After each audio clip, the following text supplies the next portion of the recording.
They say to understand the present, we need to understand the past. Last week, we took a look at the history of the Israel-Palestinian conflict. And now that we have a better understanding, let's take a look at what's happening presently. Hello, everybody.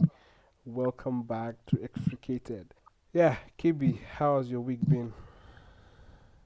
This week was terrible. Why, what happened? The weather, change of weather, right? I'm serious. Like, and it's been fluctuating.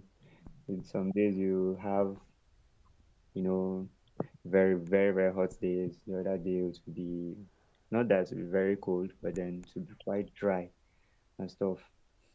And you, it's not easy. It's not easy dealing with bipolar weather. That's very true. That's very true. Bipolar weather. I thought the bipolar weather was only in Zaria, but Abuja too has bipolar weather. Oh. But Mhm. anyway, let's leave it like that. All right, now. So yeah, last week we stopped at how things ended with the Oslo Peace Accords. The Oslo Peace Accords was rendered useless, and everything came back to as it was, right?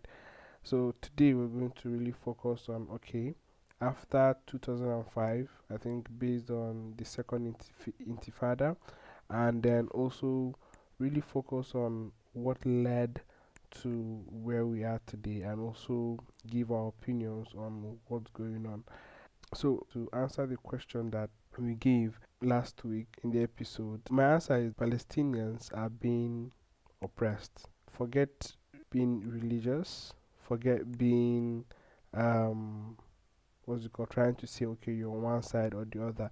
Look at it from a logical point of view, right? Palestinians are being oppressed. It's not even about being oppressed, it's about like the whole international community proposing solutions and then Israel making demands or wanting certain things that at the end of the day, if Palestinians agree to, they are going to basically be like slaves to Israelis. You understand? And with Palestinians, they do not want that. And another thing again, I'll also say about Palestine is that they're not helping matters because Hamas is there. Then we have the PLO or other Palestinians, right? That will tell you that they are not together with the Hamas and where that is where the problem is. Now, I've seen somewhere that internationally, right, there is no place in the law that makes Israel to claim Jerusalem as their capital city, right? Palestinians will not give up Jerusalem as the capital city to Israel because of the mosque that is there. It's a monument for them, and they cannot let that happen. So I don't know whether they are willing to share Jerusalem, but even the sharing of Jerusalem, it's not even a sustainable solution for any party. You get, but then that is a crucial part of the agreement. And then there's something that you mentioned as well, off record, KB, that there's a portion of the Palestine of the West Bank that has oil deposit as well. So Okay. Yeah, you're right. The oppression is high, and we were talking about that second intifada that happened, and during that period, like it was one of the most the Israel actually caused like unprecedented damage like during that period, like both to Israel and Palestinian infrastructure and its economy, everything. And we talked about how even okay before we started recording, we were talking about how there was this former Israeli prime minister.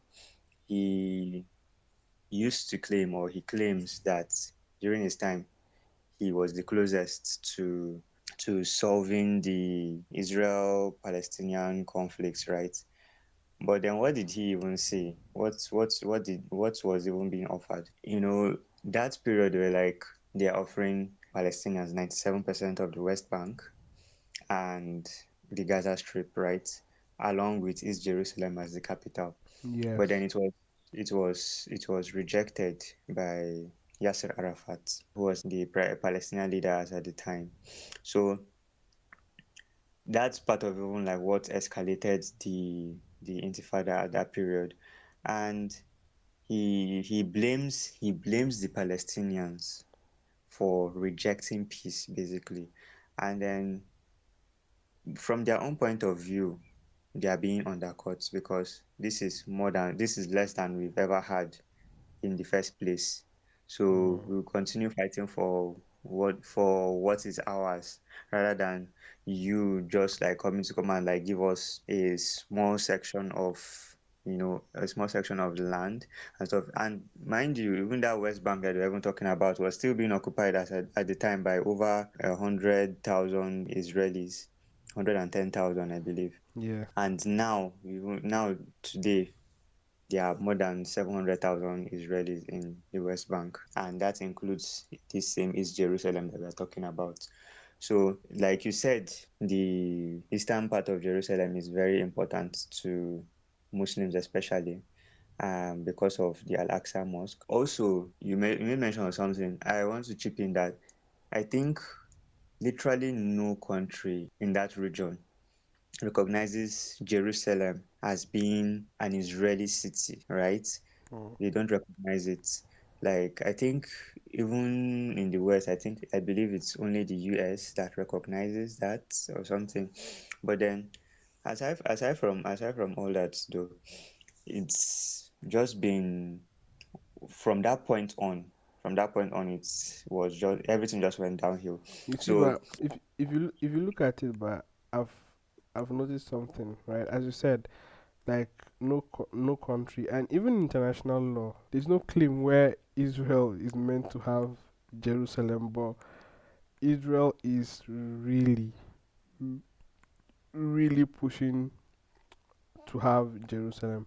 Now, this goes back to what I think, if you remember what I said about, well, the Abrahamic religions from the beginning, and how Prophet Moses brought Israelites, right, children of Jacob, from Egypt down to the Promised Land. The Promised Land was supposed to be the Palestinians, where the Palestinian is, and they conquered the Palestinian territory, right? So they feel, as Israelis, that they feel that this whole area is supposed to be dominated by them. It's more like just fulfilling prophecy and then really making sure that their prophecy is being pushed across. So this this goes back into history. So that is why Israelis are really serious about Jerusalem. And trust me, when they get Jerusalem, they really would want to take over the whole territory. You understand? And even make Palestine look extinct. You understand? So that's basically what domination is all about, and that's basically what they want to do, right? Because they believe that's their right, they believe that's their mandate. yes, that's very true. Like, and all they've done ever since 2005, right, was to basically cause so much instability that eventually you erode these people from the land. Um, Yes. we're talking about I spoke to you about how after Yasser Arafat died, there was basically disarray. That Intifada ended first of all, then they now decided to vote in a general election. Remind us who is Yasir. Arafat was the former leader of Palestinian Authority, right? And Palestinian Liberation Organization, or what's the meaning of PLO again? Yes, I think yes, that, that's yeah, the you're meaning. right. You're He right. was their PLO leader at that time, and he essentially was the president. We can look at him as the president of Palestine at that period. So he was the one that basically rejected that offer that we were talking about earlier and stuff, then which led to the war and everything. So when he died, a year after he died, rather, the whole thing ended, and the Israeli soldiers basically left Palestine at that period. So they decided Palestinians now decided to vote in a general election for the first time. So remember how I talked about Hamas being a party, and there are two major parties, Hamas and Fatah. Yes. So it was basically between them. So Hamas won the majority. After that happened, there was now a civil war between Hamas and Fatah. So that lasted for several months and it led to the deaths of hundreds of Palestinians. Mm. So eventually Hamas expelled Fatah from the Gaza Strip and then that Fatah became the main party of the Palestinian Authority and like they resumed control on the West Bank. So basically you have Palestine till today. Palestine is divided into there are Palestinian people of two kinds, basically the ones on Gaza and then the ones on the West Bank. So Mm. in June 2007, right, Israel now came in. They used that as an opportunity, that whole division, the civil war and everything, the strife. They used that as an opportunity to now re-enter that Palestinian land and create that blockade, basically.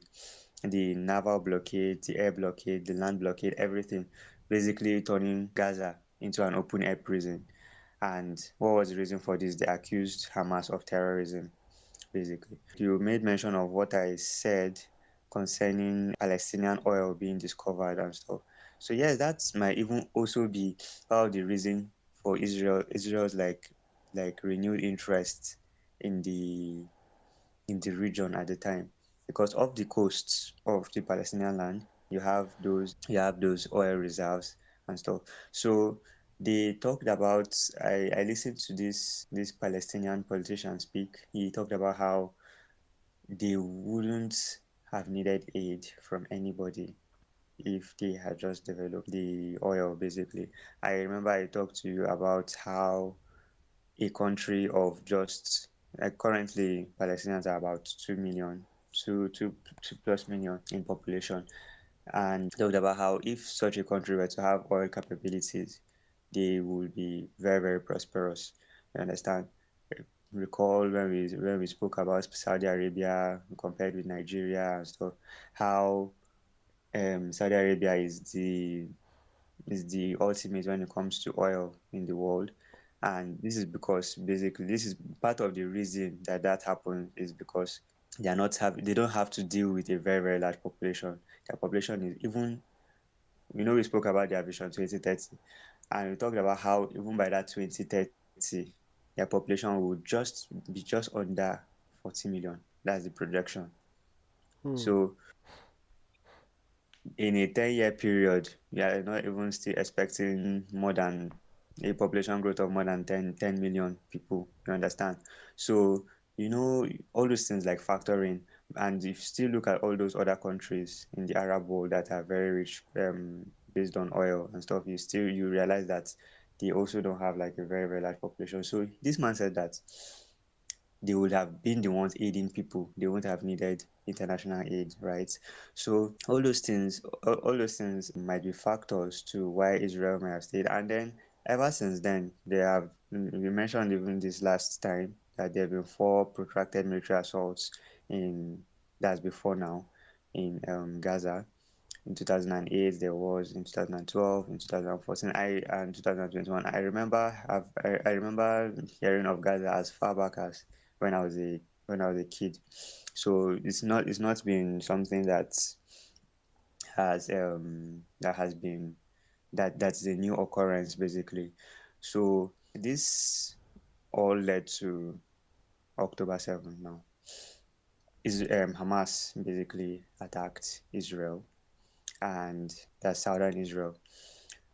And this happened like during a Jewish holiday, and it's the date that they chose actually bore some historic significance because it was just a day after this Yom Kippur War. The day Yom Kippur War started.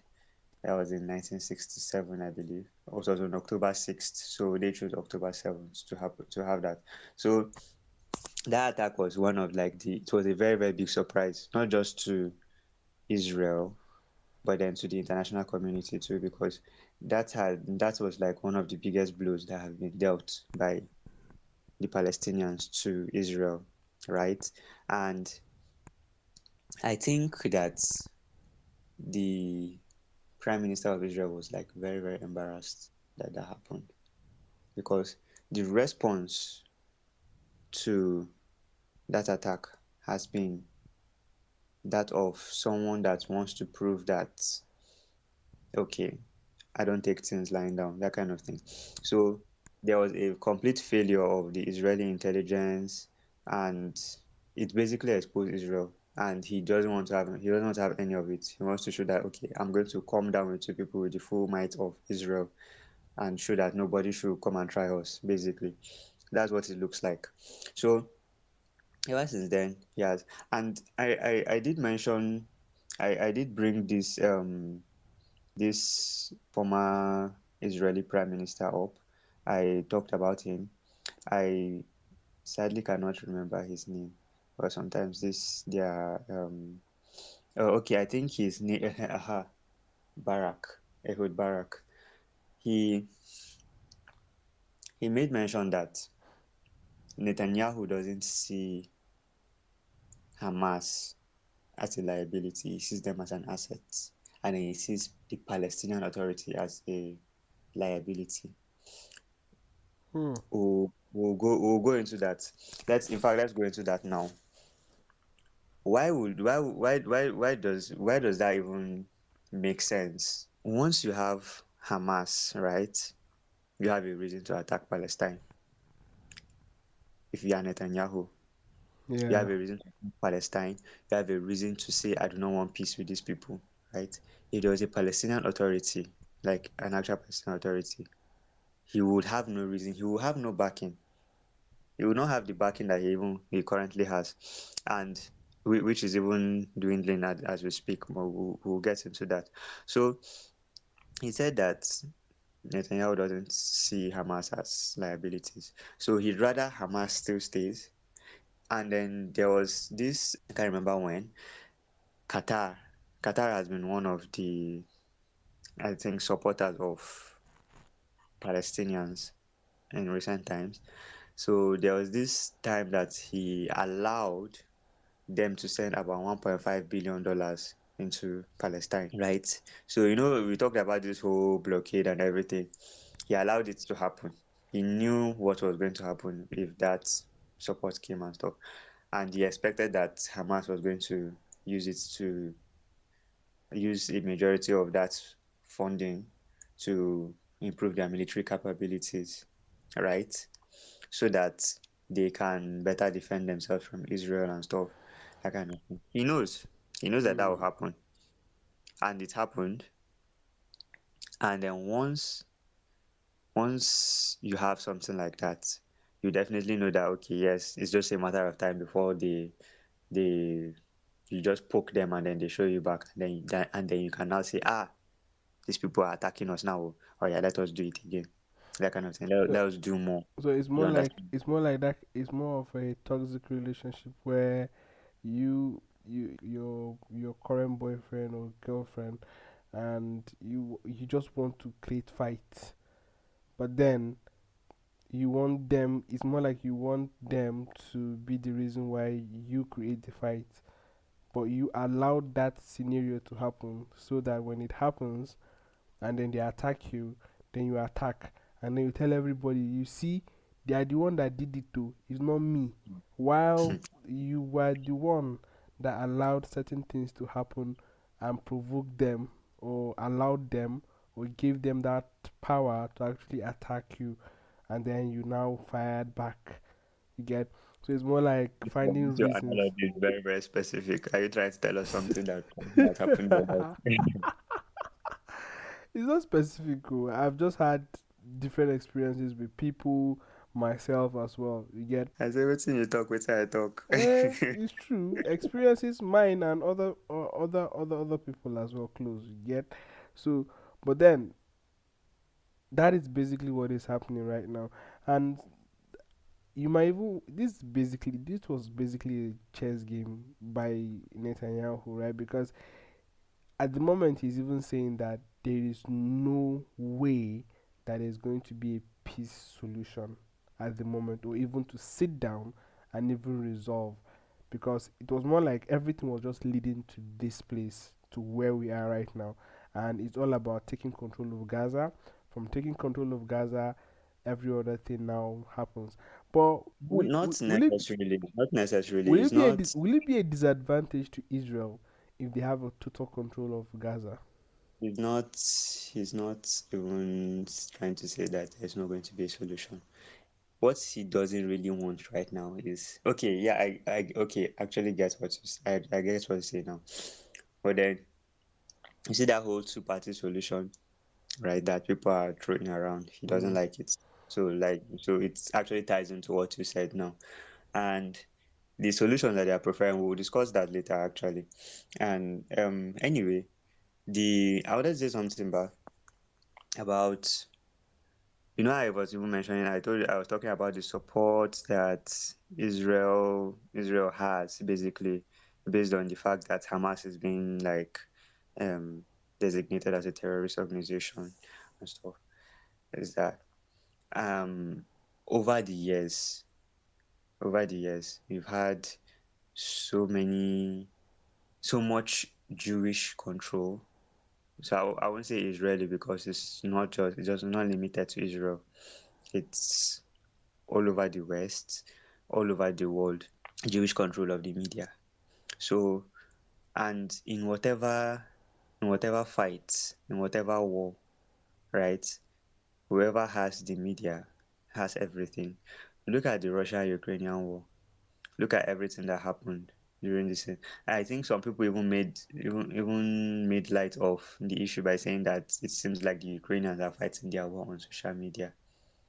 But then, the more you try to control the media, the better your narrative will be, the better people will see your point of view and everything.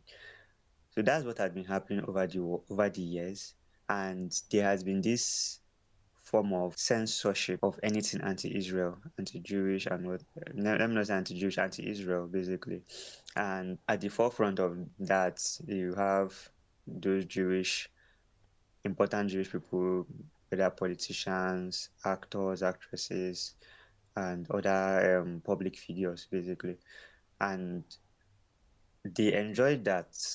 They rode that until this year. I mean, like there are literally people that there was a person, there was this lady, she's a journalist. She had this job, she got her dream job basically, but then if they now saw that she posted something about Palestine at one point, right? And that was like I think that was 2021. And then she lost her job just because of that.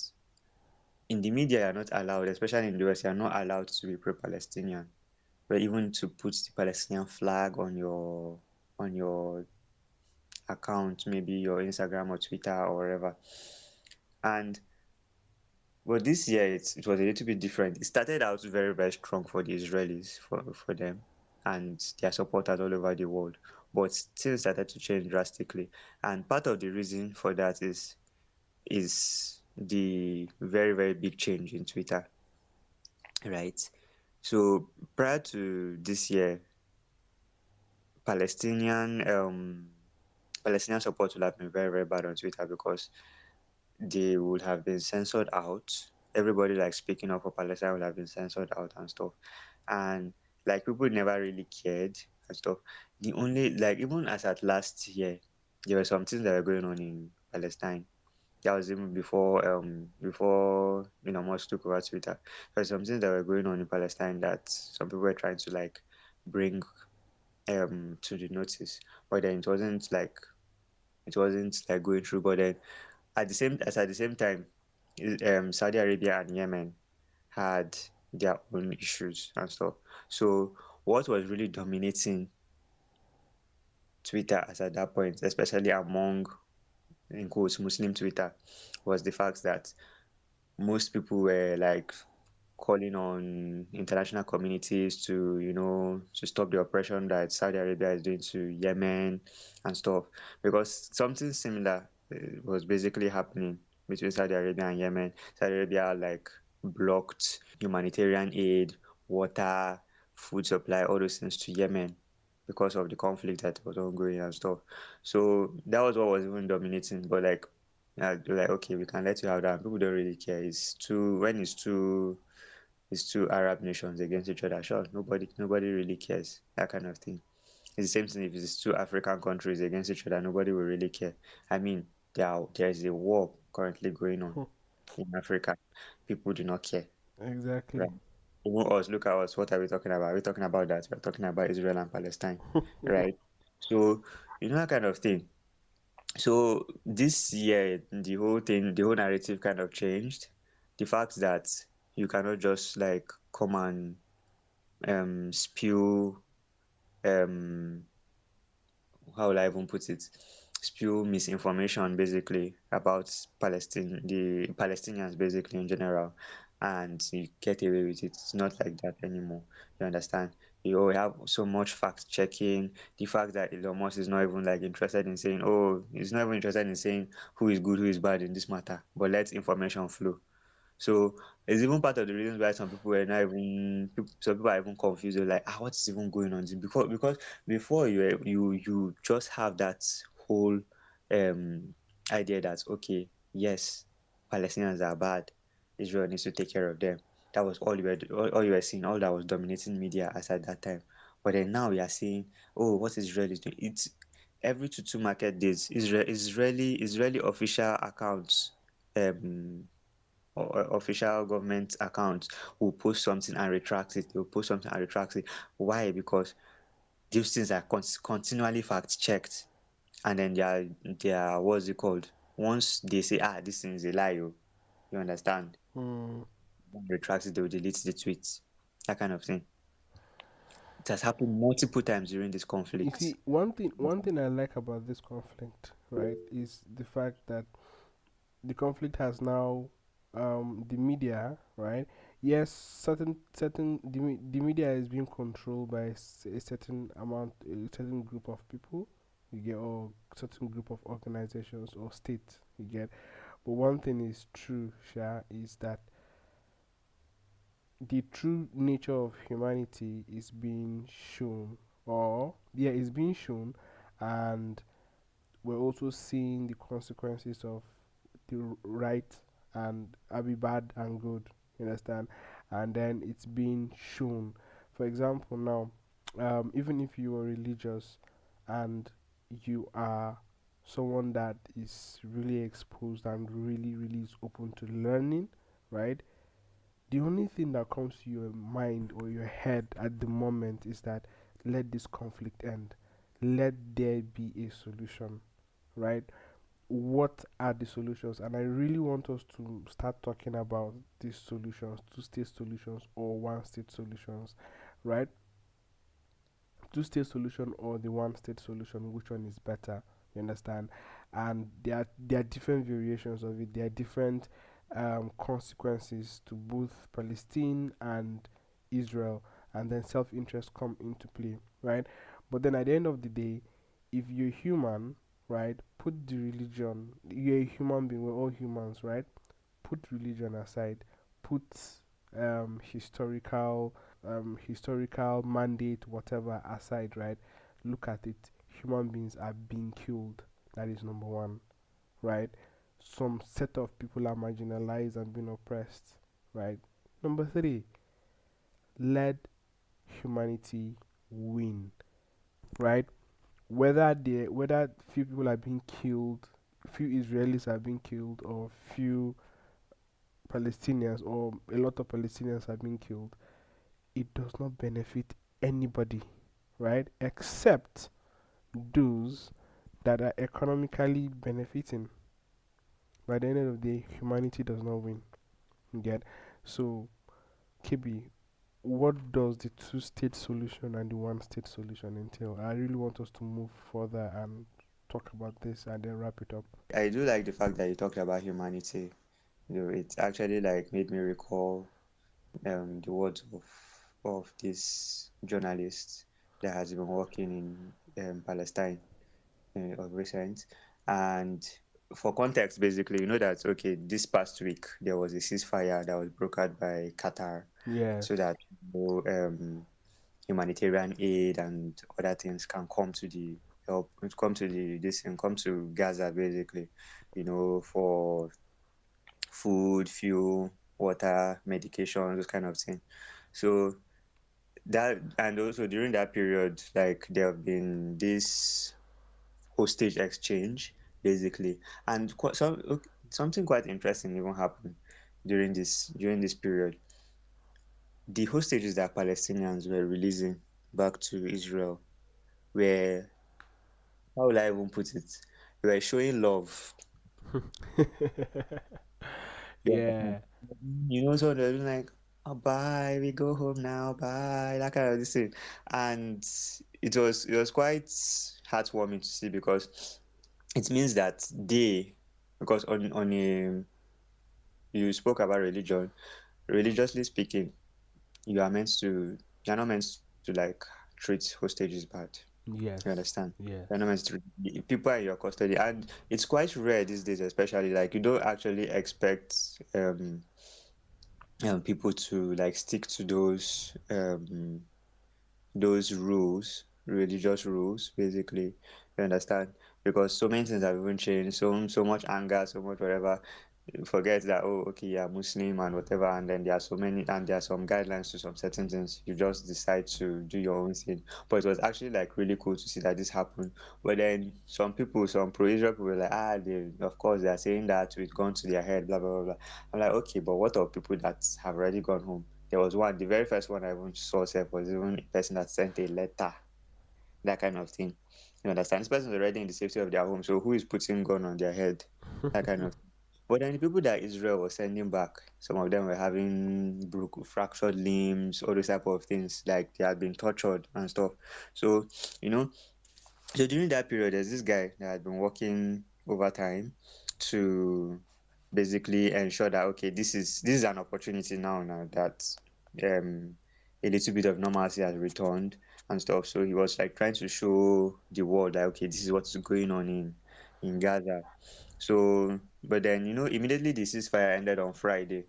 It took little time before Israel started attacking again all parts of Gaza, even the southern part where they said that people should go to so that they will be safe.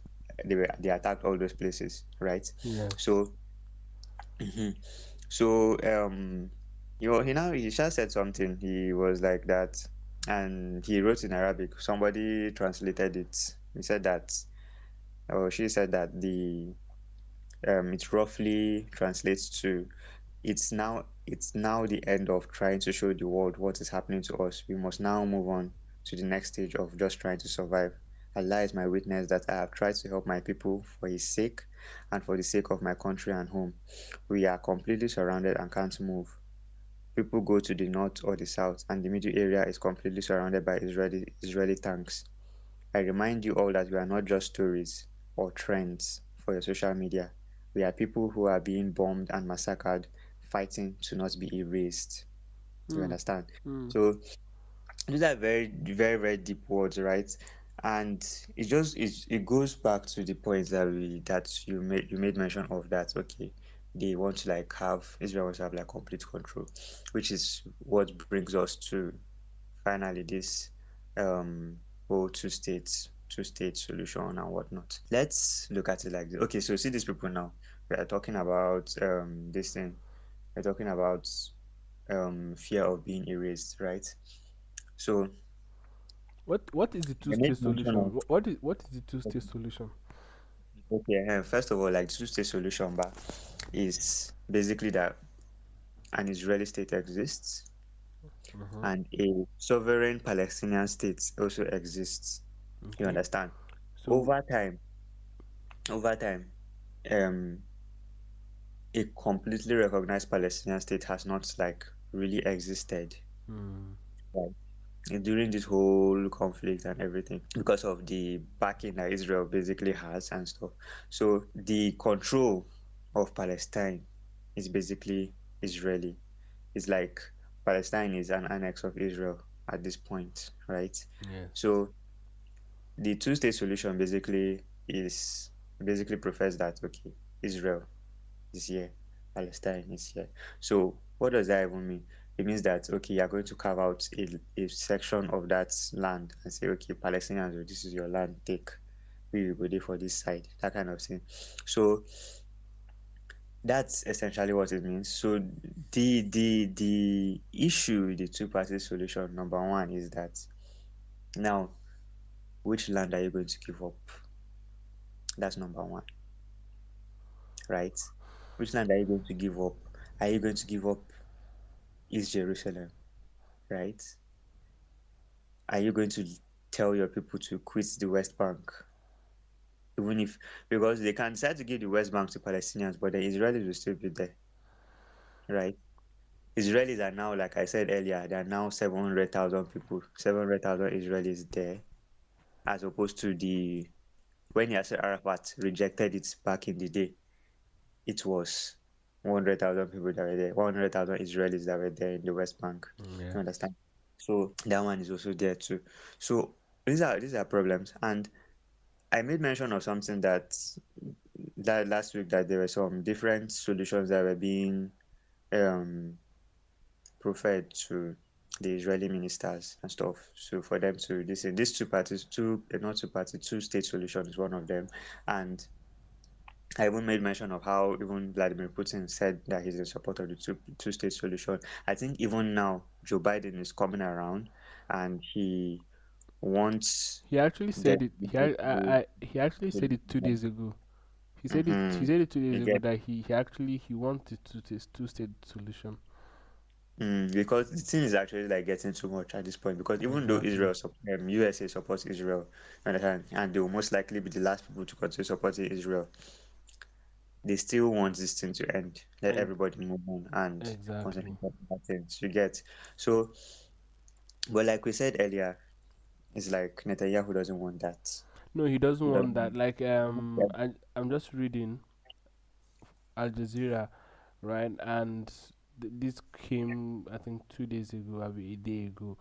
He said he's not willing to enter any peace negotiations at all. Exactly. So remember when I was talking about Ehud Barak, when he said that he sees Netanyahu sees Hamas as an asset That's an and asset, yes. Palestinian Authority as a liability. I mean, at this point, Israel doesn't even really know what it wants, I guess. Because Israel wants to remove their hands from Palestinians matter completely. That's one thing we know, because Mm. they've said it and said it and said it. But then, how do they want to do it?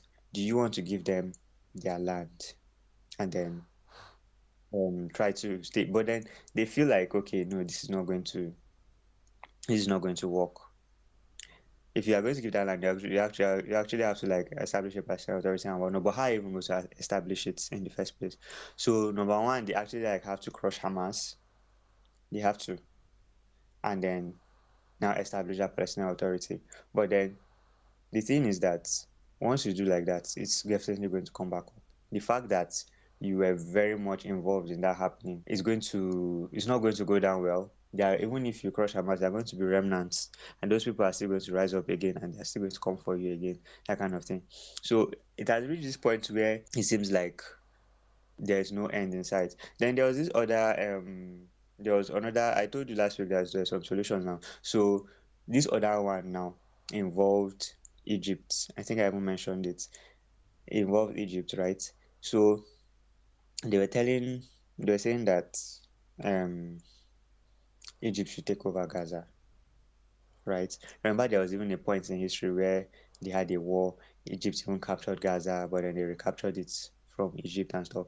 So they were saying that Egypt should administer Gaza, right? Then they will forgive their debts. That Israel will pay off their loans basically, or pay a section of their loans and stuff. Like Egypt is like one of the most cash-strapped countries right now, which is quite sad considering like the previous strength of Egypt. So currently they use 10% of their GDP to Mm. pay off interests, right? So it seems like a good deal, right? But then you're going to no nobody wants to take damaged goods. Basically, you understand? They offer to even like, okay, we are going to rebuild Gaza. All you just need to do is to accommodate and administer, basically. But Egypt doesn't want to have anything to do with that. They said no. Yeah. Abdel Fattah al-Sisi said no. Even before him, right? Even before him, Hosni Mubarak said he's very, very much not interested in anything. And that was how many years ago? Anything that has to involve Egypt taking, putting their hands into this Israel-Palestinian Yeah. conflict. They There's don't another anything that. solution again. There's another solution. Another one. I think this is probably the last one at the moment, right? That I see is a one-state solution, right? The one-state solution will see Israel emerge as the West Bank of the whole territory, and then the Gaza Strip into one big country, right? And this comes in two different versions, right? It's one will favor leftists and Palestinians, right? Which will create a single democratic country, right? Now, Arab Muslims would outnumber Jews, thus ending Israel as a Jewish state. The other version will favor many Israeli to the right, right? Which would involve Israel like gaining control of the West Bank and then either forcing out Palestinians or denying them the right to vote. So at the end Mm, of the day, right, eventually the entire world, including most Israelis, reject this option. That's the second version of the one state solution as an mm, unacceptable human rights violation because it puts Palestinians on a very like like disadvantaged sure. position. You get back. So at the end of the day, right, the best to me the best solution, and basically everybody is saying this, the best solution is a two-state solution, right? Mm, And I think there was a survey by Vox which like they carried around and they published in January 2023, right? And then of the possibility of a two-state solution, right? And the the result of the survey says that only 34% of Israeli Jews and 33% of Palestinians supported the two-state solution. Now, not because they do not want it, but because they feel that they just perceive as if the feasibility is very low, so they don't believe that their yes, the government feasibility is low. they It's don't low. believe that their government or the people in power will agree to have a two-state solution. Mm. Which actually brings us to another this thing, another idea that I think is the Israelis that have this idea. So what they are trying to do now, I don't know the what's the word I'll use now? Is it honesty or transparency behind it? Or I don't know if it's a transparent thing, right? But then here's how it goes. First of all, Egypt should temporarily accommodate them, Palestinians on the Sinai Peninsula, right? So you don't dey laugh already. And now, yeah, I'll tell you the problem with it. Go ahead, So continue. so first of all, they like temporarily accommodate them. Then they also want like an Arab peacekeeping force to be present in Palestine for a Mm, few years, right? mm, Palestine, till everything can stabilize, right? The whole rebuilding process, like while these people are on Sinai, then then when that happen, when once they're done, like introducing them to the territory, then using Arabs. They want Egypt to lead an Arab coalition that will keep the peace in Palestine. It will involve Jordan, Egypt, obviously, Morocco. Um, I can't remember the other two countries. There are supposed to be five countries, right, in that solution. So mm. in that listen, so they are supposed to come together, form a um peacekeeping force basically in Palestine to ensure a smooth transition back to the Palestinian Authority, and just like keep on monitoring to make sure that nothing breaks that down, right? And then they also will remove their hands Wait, from Palestine. at this point of you saying all these things, you can't see the problem with this thing, eh? So number one problem self is that Egypt does not even want. That's Egypt doesn't one. want. That's You one. understand? They don't want anything to do with that.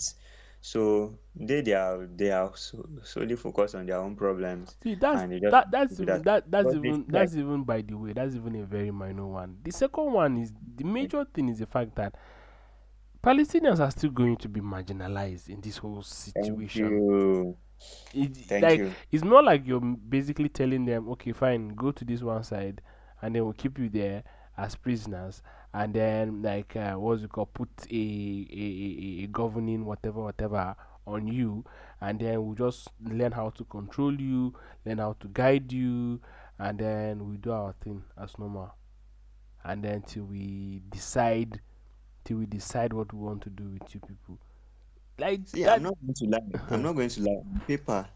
On paper, this thing actually kind of makes sense, It makes right? sense, but no, But no, no, no, no. especially This the fact that they want that Arab coalition, right?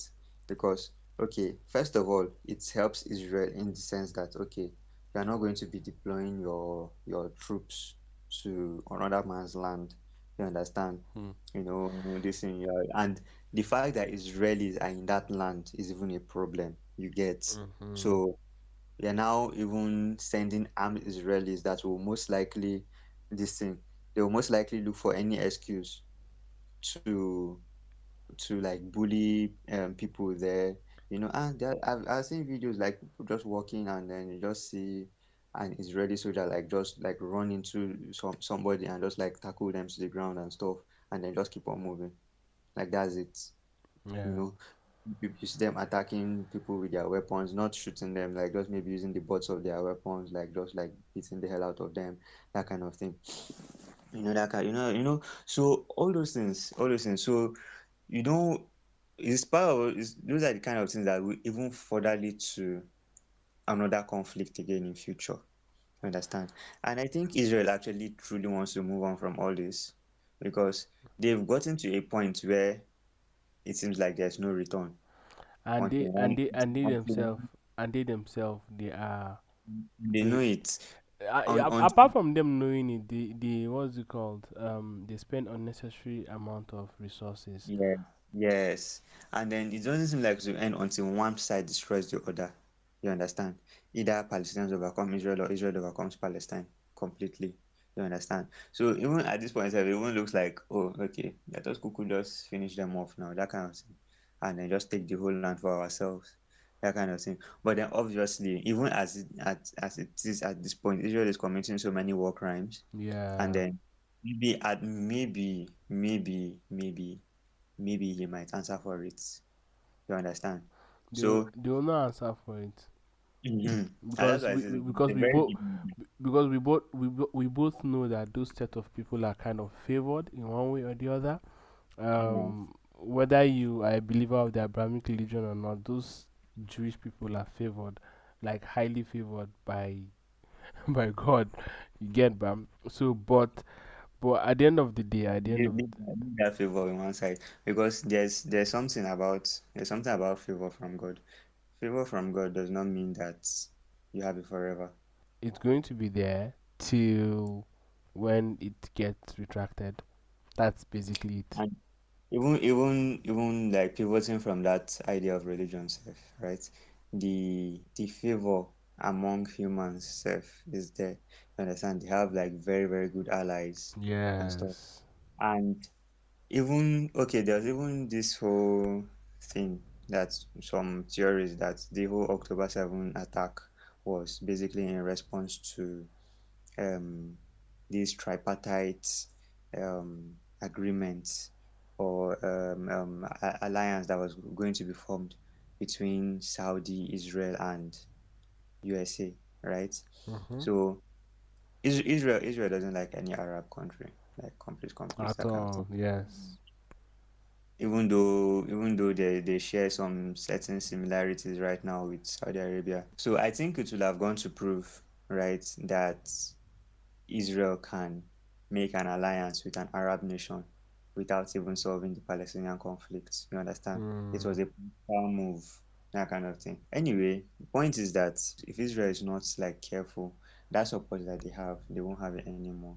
You understand? And then they Mm. might have to answer for those crimes. So, do you think that they might just say, okay, though, we are fucked anyway, so let us just do what we want to do and just erase the Palestinian people completely, that kind of thing. Anyway, God forbid bad things happening to be Exactly. honest. I think I'm not even thinking let's about leave it there. Let's leave it there based on what question you just asked right that. now. What do you think is the best solution for the Palestinian and Israeli conflict if you're listening to this? All right. So subscribe to our YouTube channel and then also on Spotify too. Bye.